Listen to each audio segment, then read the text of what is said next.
Երկվորյակների ապագա պլանների դաշտում է նոր ալուսներ, նոր ընկերներ, նոր գաղափարակիցներ, համացանցում կարող եք գործունեություն ծավալել, ձեր գաղափարակիցներին կարող եք համախմբել, նրանք ովքեր ինֆորմացիոն տեղեկատվական հարթակում են, նրանք հաջողություններ կունենան, նոր մտքերը գեներացնեք, ամսի 17-ից այդ ամենը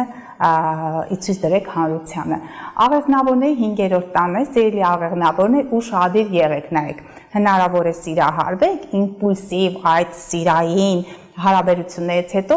երեխա է լինելու, 5-րդ տունը լյուբով, ձեզի տվորջստվա, իսկ խոյը անզսպություն է, զգուշացեք սիրելի աղեղնավորներ, որտեղ դուք միշտ լավատես եք, բայց այս անգամ նվերը կլինի երեխայի տեսքով, բայց նաև հնարավոր է սիրելի ինչ-որ մեկին խեղճահարությունները հերթով են գալիս, հասկացա։ Խոյերին էիք ասել, աղեղնավոր։ Չէ, երկորյակ աղեղնավոր, ես առանց։ Ինչևէ, աղեղնավորների համար խոշոր շահում կարող է լինել, ռիսկային գործերի կարող եք գնալ, բայց զգուշ եղեք, չափից դուրս բարիությունը եւ չափից դուրս ռիսկերը նրանք անվերահսկելի են դառնում։ Անցանք խեցգետին, այծեղջուր ասեցի ծնողական առանցքն է, խեցգետինների դեպքում, այդտեղ խեցգետինները ուշադիր լինեն իրենց հոր հետ հարաբերություններ, նաև 13 տունը դա վարկանիշն է, իրենց սոցիալական դիրքի անկում չլինի եւ սուր կոնֆլիկտներ չլինեն ձեր ղեկավարների հետ։ Իսկ սիրելի այծեղջուրներ, ձեր 4-րդ տանն է,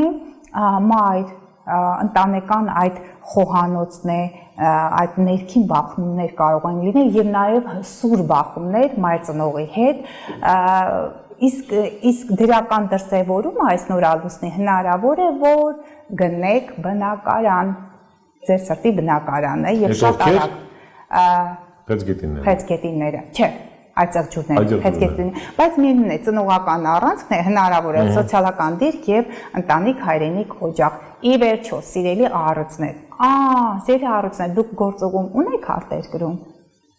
Ես գործողումներ եմ տեսնում արտերկրում, նոր ծանոթություններ, միջազգային այդ հարթակների հետ ծանոթություններ, շփումներ, նաև հնարավոր է գործողումների ժամանակ կրկին սիրային հարաբերություններից ծնվեն երեխաներ, առյուծներն է դա է վերաբերում։ Այս բաները եթերում կարելի է ասել։ Դե դրա համար ասում զգուշանա, որ չանեն, որ տները չքանդեն։ Երբ է այդ գործողումը։ Ապրիլի 17-ին։ Բա ինչ է, ասում դրա համար ինքը բավականին նախդիր է, հիմա էլ է սկսել, այնպես չի, մոլորակները արդեն այդտեղ են, ուղղակի նոր ալուսինը կբացահայտի այդ գաղտնիքները, սիրային հարաբերությունները, առյուծները եւ աղեղնավորները, թող ուշադիր լինեն։ Ոչ մեկին սիրային չկա։ Որովհետեւ առյուծ ինքը ռոմանտիկ նշան է։